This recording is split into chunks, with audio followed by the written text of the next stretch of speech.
Hi, welcome to this week's astrology report. I am Jody Shirami at astropod_cast, and I am also at Jody Boots. And so this is the weekly report for October 3rd to October 7th.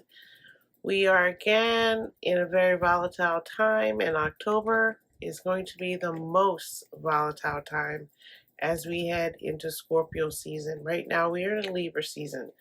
And the Aquarius moon is now semi-sextile, the true node, north node in Pisces at the 18 degrees and 13 minutes. And this will occur at 1:17 a.m. on October 3rd. That's Friday morning, very early. And then at 10:07 p.m. on Friday, October 3rd, the moon enters Pisces. So we are going to be going through the Pisces emotional roller coaster starting Friday night into Saturday into Sunday. And as the Pisces moon occurs and is in now Pisces, the moon on October 4th, the Pisces moon will square Uranus in Gemini at 1 degrees and 9 minutes of arc. And then Venus in Virgo will go opposite of the true north node at 18 degrees and 15 minutes at 5:20 a.m. Wow. And then the Pisces moon will trine Mars in Scorpio at 8 degrees and 23 minutes of arc. So the Pisces moon here, that will be occurring at 12:38 a.m. about there. And so then we head into the 5th, which will be Monday. No, that would be Sunday. And on Sunday, the Pisces moon will conjunct the true north node at 18 degrees and 15 minutes at 5:26 a.m. And this will be giving us some clues, some ideas about what could be happening. Because the true north node again rules the future and what we should be holding on to, whereas the south node is what we are releasing. And then Venus in Virgo will conjunct the south node at 19 degrees and 59 minutes. And then the Pisces moon will oppose Venus in Virgo at 19 degrees in 35 minutes at around 7:34 a.m. And then the Pisces moon will trine Jupiter in Cancer at 23 degrees and 1 minute at around 1:15 p.m. all Eastern time. And then the Pisces moon will conjunct Saturn at 27 degrees and 29 minutes or 23 minutes at around 8:29 p.m. Wow, so there's going to be a lot of emotional blockages occurring here, and excuse my wobbling camera, that's my little puppy down there, wanting my attention while I do anything like all babies do.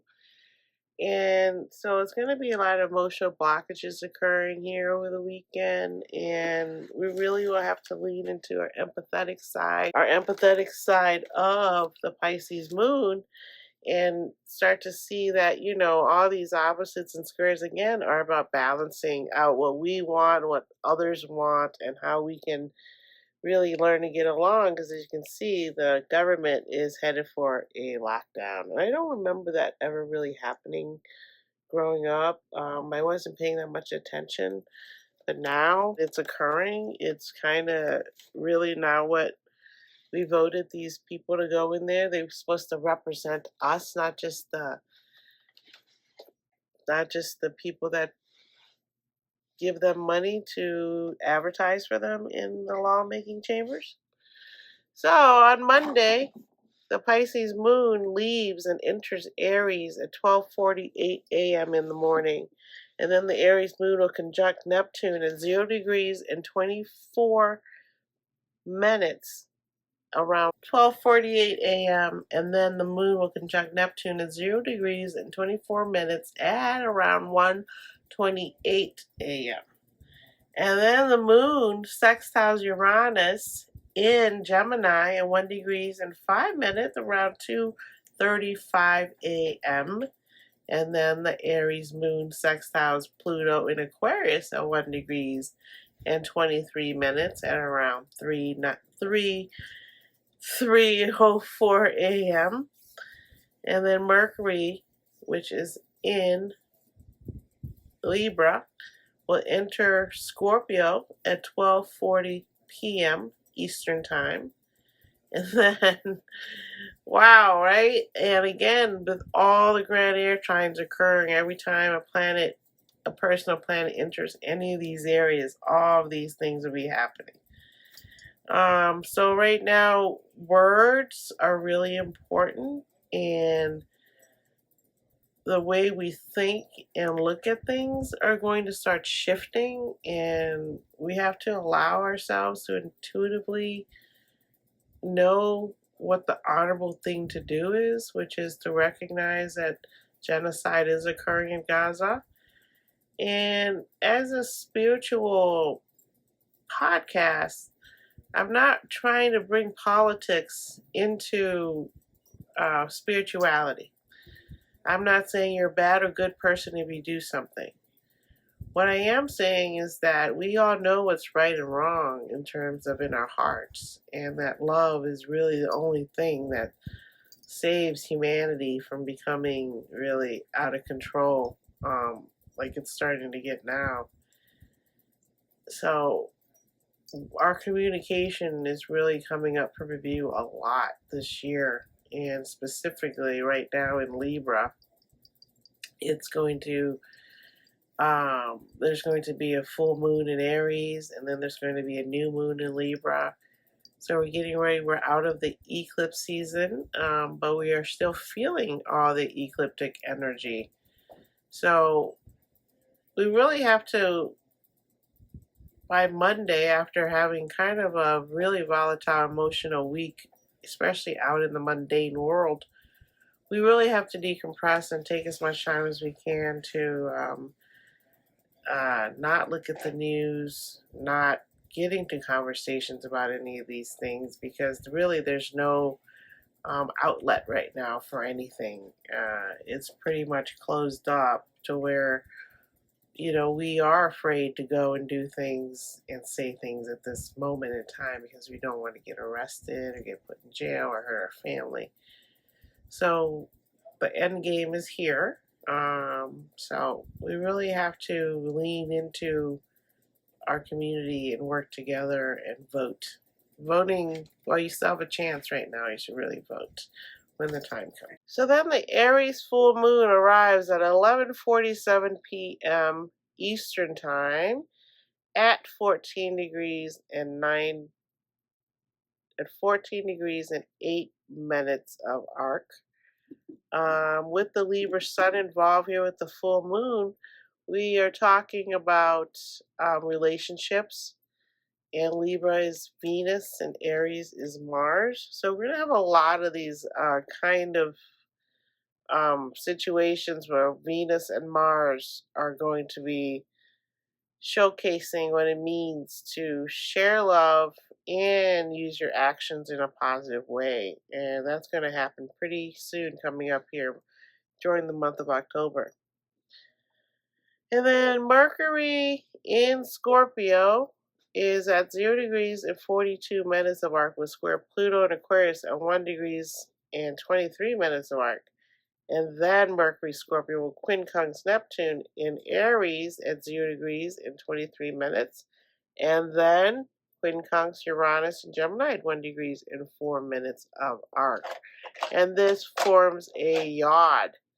So we have Mercury in a water sign of Scorpio, which is fixed.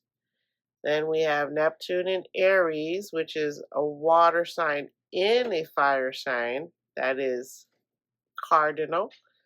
And then we have Uranus in Gemini, which is an air sign. So here we have our emotions, our actions meshing up together, where your emotions are driving you to act in a certain way. And we can see that happening in real time out in the world. So there's a lot of energy, again, we can see it in the real world. The 7th, the yod will still be in effect and will be resonating all today on the 7th. And then the moon, which is still in Aries, is at 23 degrees and 37 minutes, is going to square Jupiter in Cancer at 23 degrees and 14 minutes at around 2:23 p.m. And here again is this feeling of needing to help others. And then Scorpio, Mercury is at 1 degrees and 30 minutes, is going to square Pluto in Aquarius at 1 degrees and 23 minutes around 10:40 a.m. So it's the yod's in effect all day, and then Mercury Scorpio is going to square Pluto.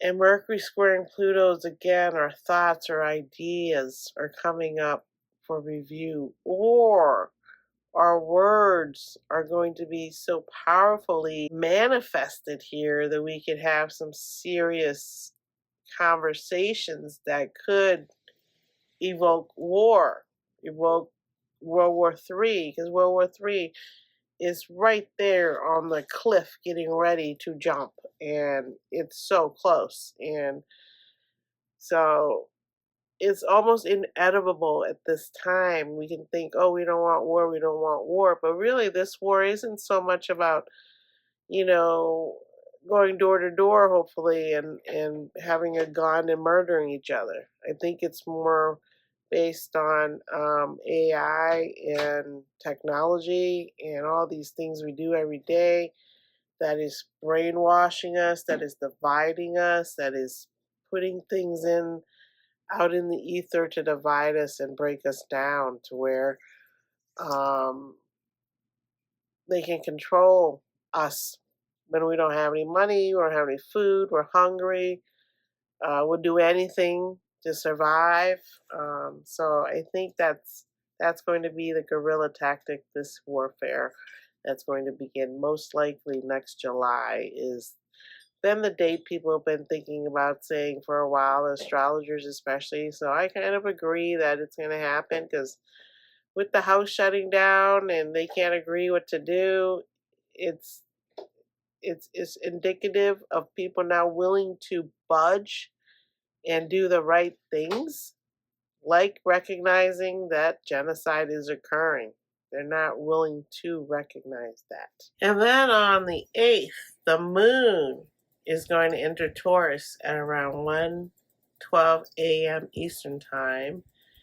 And with this energy of Taurus, which is an fixed earth sign who likes comfort of home and things like that, we should get a little bit of a boost to our optimism, hopefully, eating some good food, hanging out with family, enjoying a hot bath, or just doing things that will make you happy. Just doing things that would make you happy and enjoying life right now would be very good with this moon in Taurus. And so then the moon in Taurus will go opposite of Mercury at 3 degrees and 6 minutes at 5:14 a.m. And again, Mercury is in Scorpio. And then the moon in Taurus will go opposite of Mars in Libra. No, Mars in Scorpio at 11 degrees and 12 minutes at 7:15 p.m. And then Venus in Virgo at 23 degrees and 41 minutes with sextile Jupiter in Cancer at 23 minutes and 23 degrees and 20 minutes. And so this is some good energy here with the Venus Virgo sextile Jupiter, but again, it can stir up too much ego. And Jupiter in Cancer is really wanting to highlight the need for more love and empathy and mothering and family and connections and support and unconditional love. This is what Jupiter is trying to bring out in Cancer, but instead people are using it to protect their home extra, with more weapons and more distrust of strangers and people that are coming from other countries, immigrants, who they used to call aliens back in the day. You were an alien when you came to America and tried to be a citizen. And then on the 9th, Mars in Scorpio will be sessi squaring Saturn in Pisces.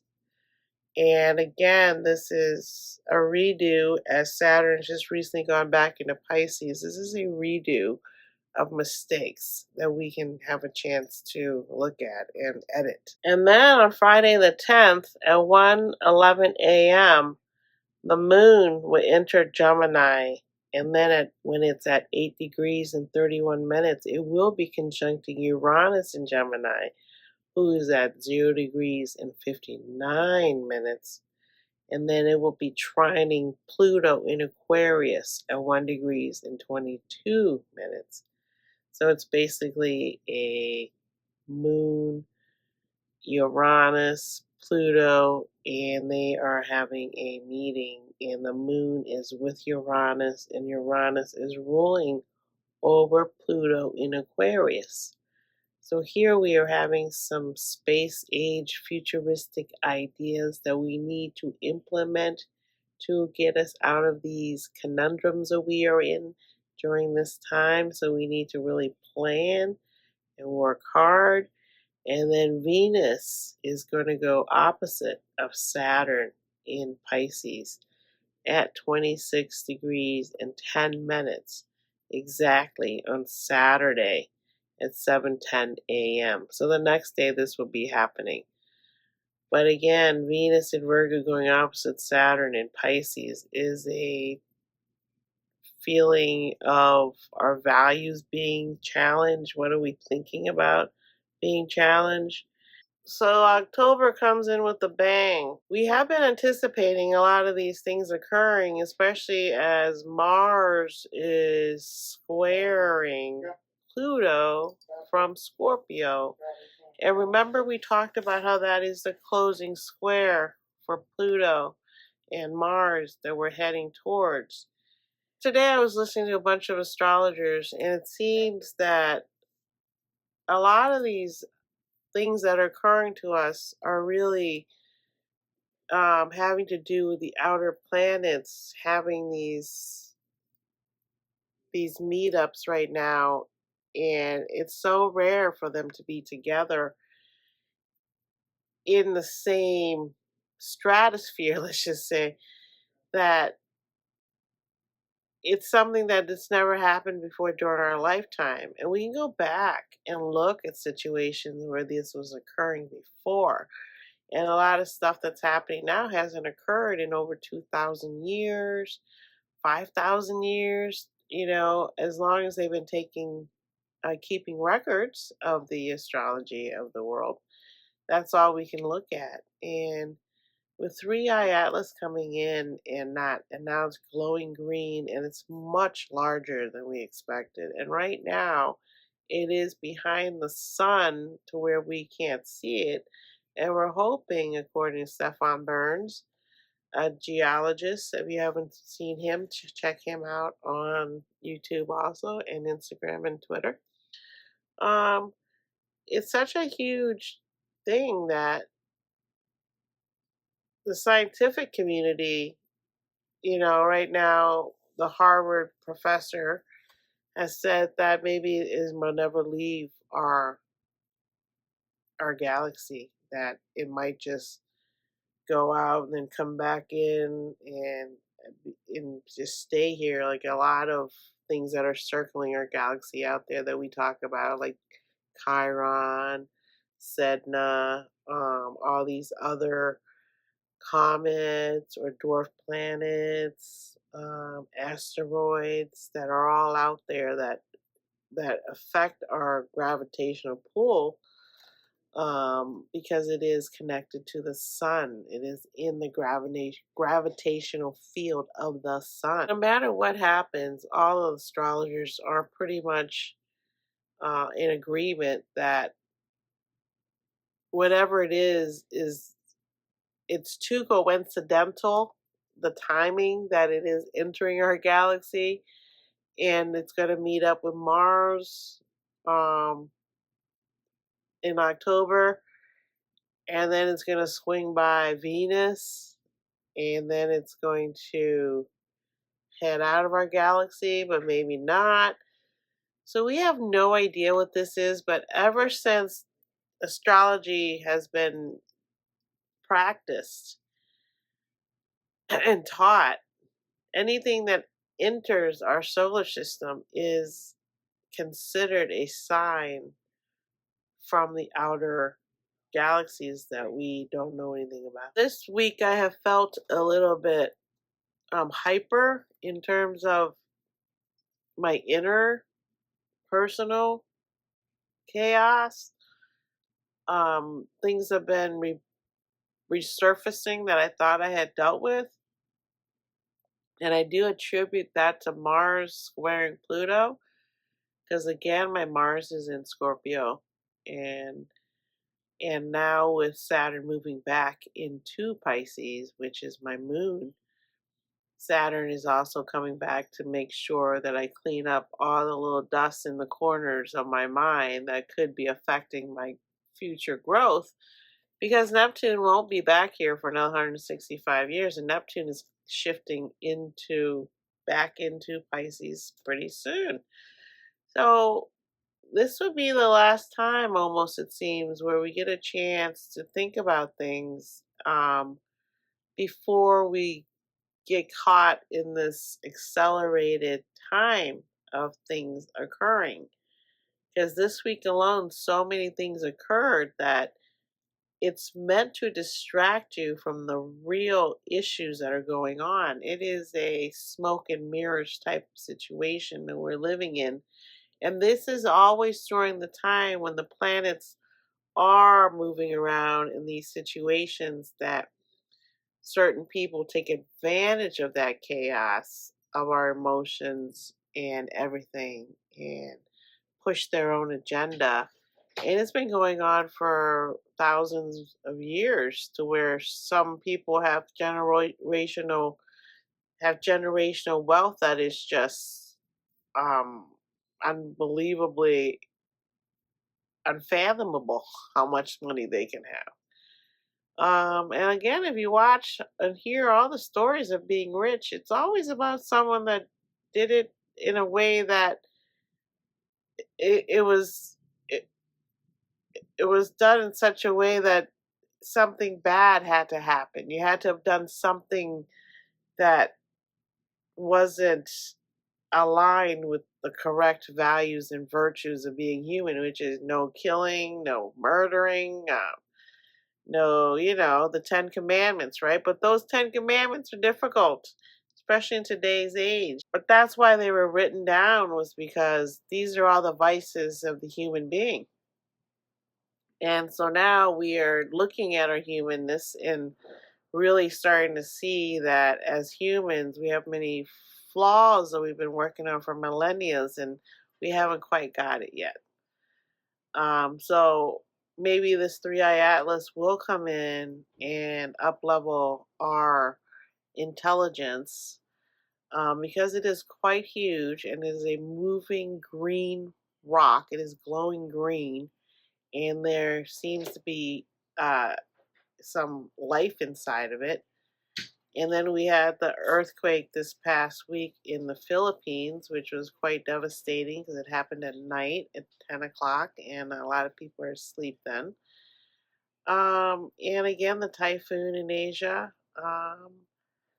And then also another thing Stefan Burns showed was like an undulating map of the earthquakes. Like, you can go look on this one site that he showed us, and you can see all the different earthquakes that happen all day long. They're like 0.1, the 1, 2, 3, until they get to 7.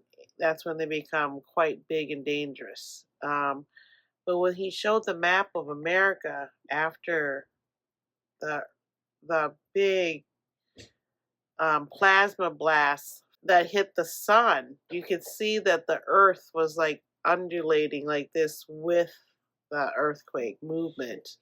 And it was just like this, like this, like this. And so the earth is also going through a big seismic shift and changing. Energy is changing. Everything is changing. So, it's not going to happen right away so quick. Hopefully it isn't anything that is negative when it shows up, that it like surprises us and makes us think we don't really know what's going on, and half of the earth gets ruined. Because the last time that something like that came here to earth and was that big and hit the earth is when all the dinosaurs disappeared. And so, this could be it for humanity in terms of, there's the facts of our chromosomes being, one of our chromosomes being altered back thousands, millions of years ago, and we're not sure how that happened, but it made us into humans, no longer animal.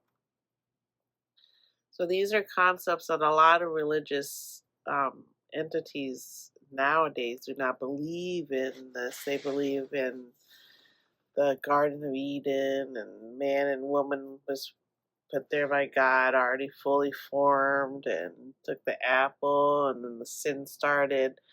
I'm sure some of that is probably true, because all stories start somewhere as folklore and continue on. So if you look at a lot of the folklore and stories right now, you will see that the end of days have always been predicted, and there's going to be telltale signs and all these things, right? And we don't really want that to happen, but we are at a uh, point where um, people, governments, countries are starting to form blocks and unite against a World War III enemy that's going to happen. Who do you choose? You can't choose Israel. You can't choose Russia. You can't choose anyone that's trying to kill other human beings. And if America turns into war like that, then Americans will have a difficult time choosing that. So it's going to be a difficult time. And October is our litmus test to let us see, as this is the very last time that Neptune will going back into Pisces and Saturn. This will be the last time that we get to redo, and Saturn, it just moved back, and Neptune will be moving back, and Saturn will not come out of Pisces until February 13th, and Neptune also will not be coming back out of there until, I believe, I want to say March or April. So I know that it's not doomsday. We can still change it. We still have time to fix things. We have until 2030 to really get our global warming situated correctly. And we have until 2050 to really see if our planet of people can coexist now and not blow each other up and just kill the human race, and then some of us run off to Mars and live there instead. So I'm not trying to be doomsdayish. I still believe, I have hope. That's why I adopted a dog, because being connected to nature in any way, through gardening, through the dog, through walking barefoot in my garden, all these things are necessary. And we really have to work on becoming more empathetic for other people, because that's really what we need. Jupiter in Cancer is really emphasizing that. And we really need to use Jupiter in Cancer to raise up the mother, raise up the family, raise up needing relationships with each other, talking to each other, caring for each other, trusting each other more than we do. And all the negativity that's being popped around and dividing us is exactly what everyone plans that doesn't want peace. They just want money, and to come out of money, having sold weapons of war, and that's how they make their money.